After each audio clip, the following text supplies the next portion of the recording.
Ito po yung ating unang liham, no? Galing sa Mabini, Batangas, dated November 7, 2012. Doc Gary C., Paco, Manila. Greetings at sana po kayo ay nasa mabuting kalagayan sa pagsapit ng liham kong ito. Yan. Alam mo talaga pag yung mga senior citizen, no? Pagsapit ng liham kong ito. Ako po ay isang veteranong naging American citizen at tumira sa California ng halos 20 years. Ngayon po ako'y bumalik na dito sa atin at naniniwalang there's no place like home. Totoo po yun. Sa 20 taon kung pagtira sa USA, ay pinaubaya ko na ang aking kalusugan sa mga doktor sa Los Angeles. So, important nga pala. Baka akala ko Angeles, Pampanga. Los Angeles Veterans Hospital. Nung ako'y bumalik dito, ay marami akong dalang gamot at masasabi kong may ginhawa rin akong naramdaman. Subalit ngayon, naubos na ang gamot ko at may isa pang sakit akong nararamdaman. Ang sakit sa bulsa. Ay, wag ho kayong mag-alala, marami po tayong ganyan ang problema. Dahil mahal ang gamot dito. Ang tinutukoy ni Sir, yung gamot sa Pilipinas, mahal. Mas mahal. Sa US, libre yung mga veterano.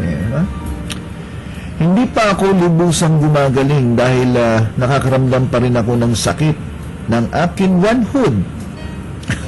Hindi ho tuhod, one hood lang daw. Isang tuhod lang. At tumataas rin ang aking blood pressure.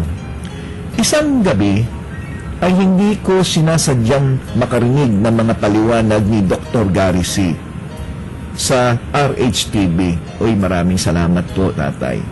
At simula noon ay madalas na ako nakatune in sa Sundays, Mondays, Wednesdays, and Fridays.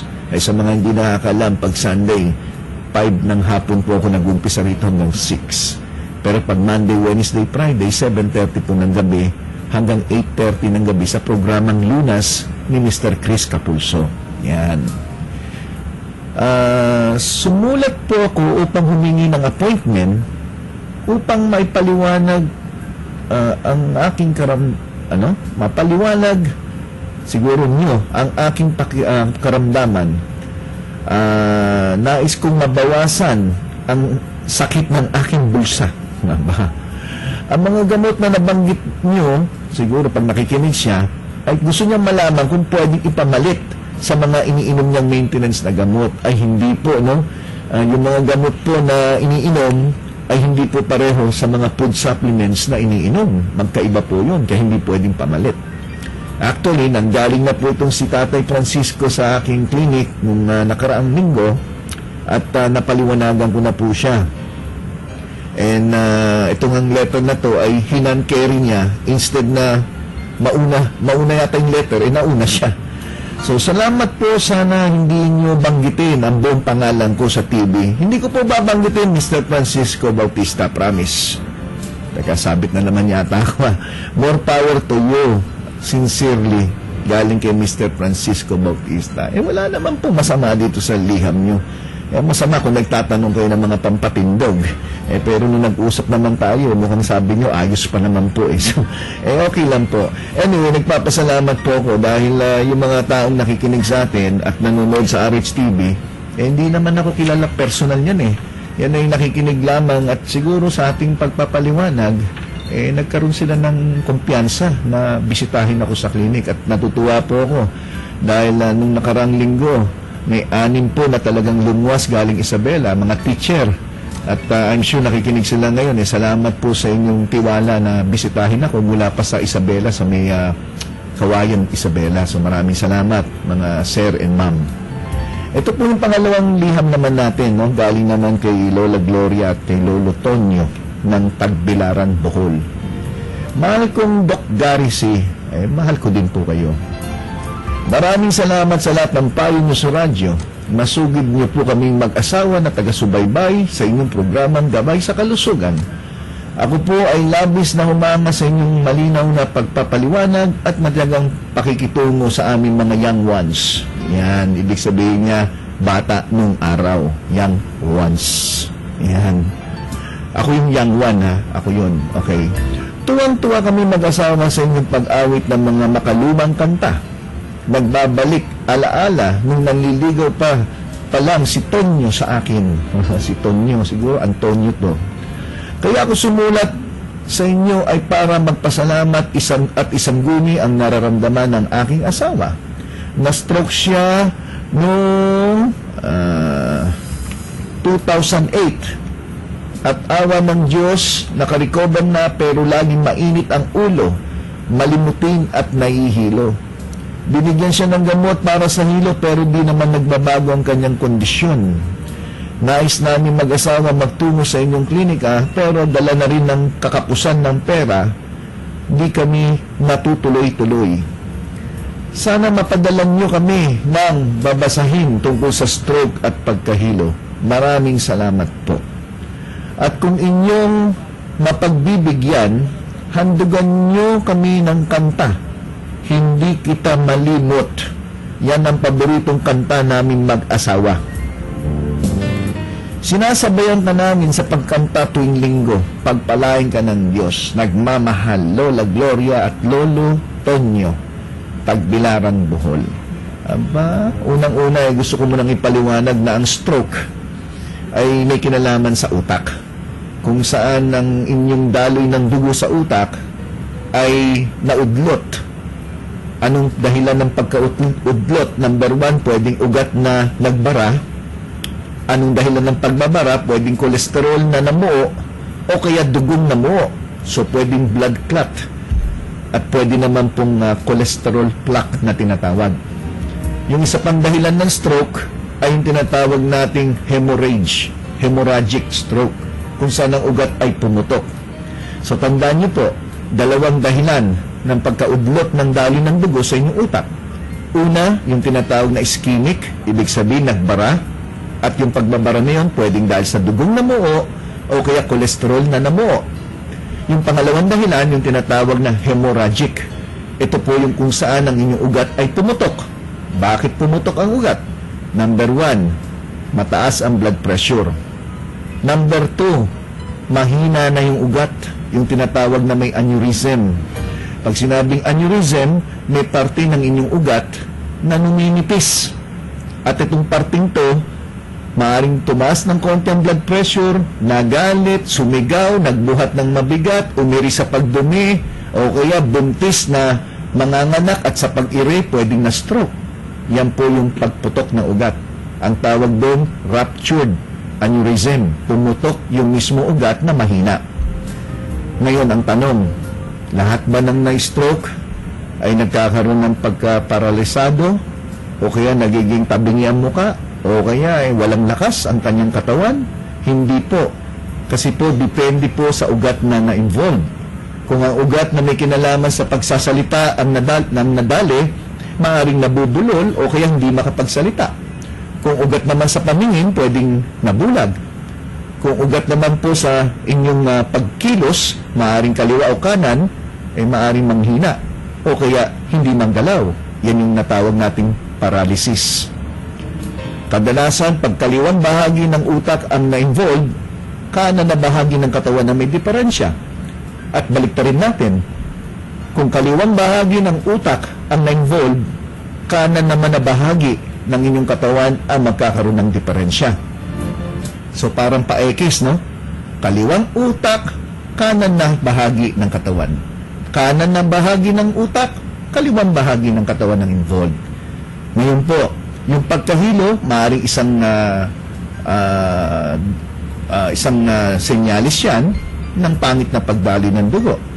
Pwede rin po na yung pagkahilo may kinalaman sa kanyang mata o tenga na na-involved dun sa stroke. Pwede po yung sinasabi niyong masakit ang ulo, may kinalaman din po dun sa stroke. Pwede rin po yung mainitin ng ulo dahil sa nararamdaman ng pasyente. May mga sakit ho na mainit ang ulo ng pasyente. Isang halimbawa dyan, diabetes. Karamihan ng mga mataas ang blood sugar, mainit na ng ulo. Karamihan ng babae malapit na mag-menopause, mainit ang ulo. Kaya tinatawag nga nilang, nagme-menopause ka na ba? So, ibig sabihin, may mga sakit na nagbibigay talaga ng pag-init ng ulo. Lalo na pag nag-hot flashes na si misis. At flashes, yung panandalian, uminit ang tenga at saka ang kanyang leeg dahil dun sa kanyang menopausal problem. So I hope makita ko sana yung pasyente.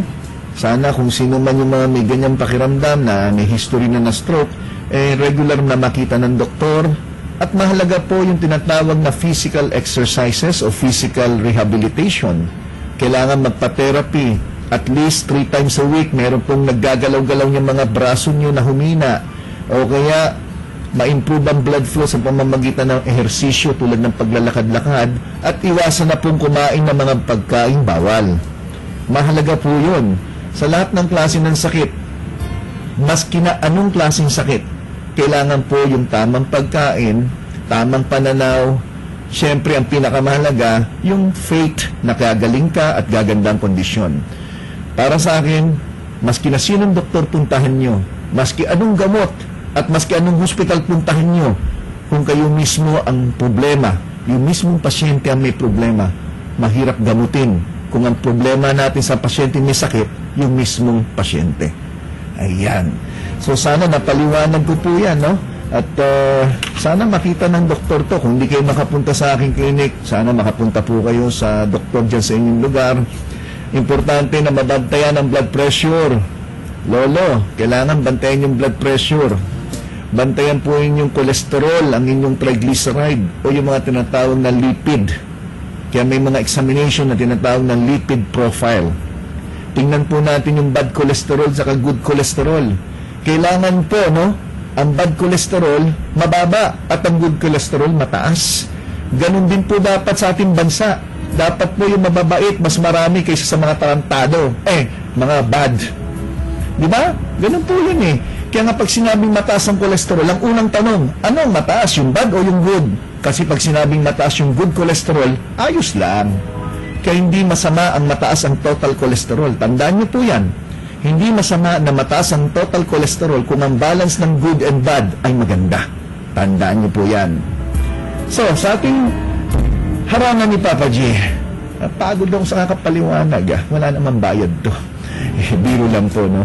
Sa mga hindi nakakalam, nakakatanggap pa ako ng text Nagtatanong magkano ang bayad sa clinic. Ano ko sila, papakonsulta daw sila. Wala nang bayad. Pero kung gusto nyo magbayad, pwede ko naman tanggapin. Pero ayoko. 14 years na po, no? 15 years na ako next year na libre po ang konsulta. So, yung mga nakikinig po na bagong pakinig lang o bago lang nakakasakay ngayon ng taxi, nagkataon, merong DCRH Operation Tulong mga taxi volunteer. Nakatutok kayo ngayon dito sa programang Gabay sa Kalusugan. Baka magtanong, magkano kayo magbayad dyan sa konsulta kay doktor? Wala pong bayad. Libre pong consultation. Yan.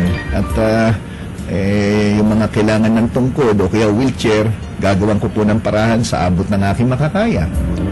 So yung mga kailangan ng tungkod, pumunta lang kayo sa clinic kung talagang kailangan ng tungkod. Pero ang Pilipino, ibang klase. Maski nakakalakad pa, hingi pa ng wheelchair yan. Tamad. Iba dyan nakakalakad naman, gusto ng tungkod. Sige, kung gusto nyo po, bibigyan ko kayo basta senior citizen, pero pipilayan ko muna kayo. Kasi bigyan po natin yung mga walang-wala.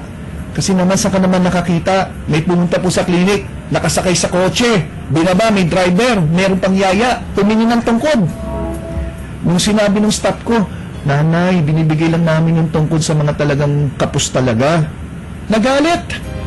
Nagalit! Alam mo nga nangyari, nabigyan ko ng tungkod. Sabi ko, di bale, may araw din yan, baka madulas yan, kailangan ng tungkod. Gusto nyo bang ganon? Ibigay na natin sa mga wala, yung kailangan talagang tumanggap, silang bigyan natin. May hihingi ng wheelchair, nagulat ako, bas mabilis pa maglakad sa akin ganun talaga wala tayong magagawa. Tayo naman, willing tumulong, pero sana tinutulungan natin, deserving. So, sa ating haranan ni Papa G, eto na po!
sinta at kung ikaw man ang lumihim, iyong alalahanin, mahal pa rin kita.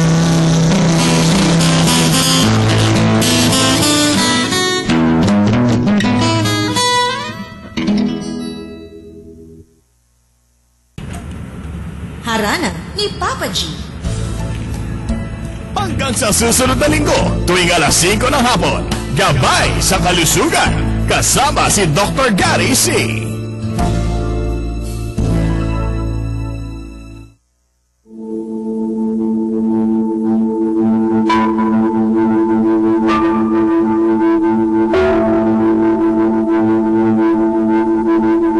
Business center kung saan marami pa mga